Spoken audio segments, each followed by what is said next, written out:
রামচন্দ্র যখন 14 বছরের জন্য বনবাসে যাবেন, কৌশল্যা মা দুধের পাত্র রামচন্দ্রের মুখের সামনে আনলো খাওয়াবে বলে।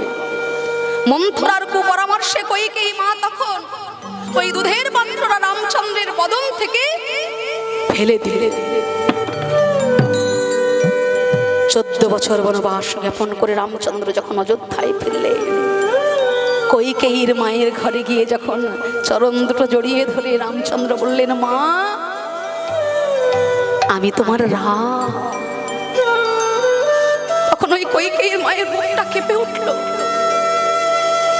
ওরে রাম, যে সৎ মায়ের কুপরামর্শে রাজার ছেলে হয়ে তুই বনে গেলি, আজকে সেই মাকে তুই আমি তোমার রাম বলে ডেকে উঠলি। সত্যি কি তুই আমার ছেলে? ওরে রাম, চন্দ্র সূর্য যদি সাক্ষী হয়ে থাকে তাহলে আমাকে কথা দে বাবা, আগত জন্মে সৎমা রূপে নয়, আমি আমার গর্ভের সন্তান রূপে তোকে পেতে চাই বাবা, তুই আসবি? রামচন্দ্র বললেন, আসবো মা, আগত জন্মে তোমার গর্ভে আমি আসবো, তোমাকে মা বলেও আমি ডাকবো, কিন্তু কোনোদিন তোমার স্তনদুগ্ধ আমি পান করব না। এই জন্মে তুমি যখন আমার মুখের সামনে থেকে দুধের বাটিটা সরালে, আমার থেকে বেশি কষ্ট পেয়েছিল আমার মা কৌশল্যা।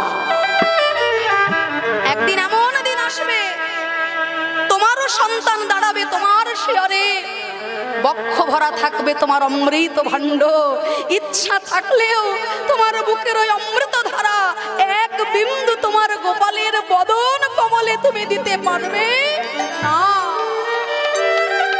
হরি হরি বল। राम किसी को मारे नहीं, ऐसा नहीं राम, सब अपने आप मर जाते हैं करके बुरा काम।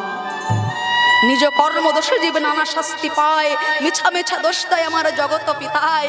যে আমাকে চায় আমিও তাকে চাই, যে আমাকে না চায় আমি তাকে না চাই, ছেড়ে আমি কাউকে দেই না।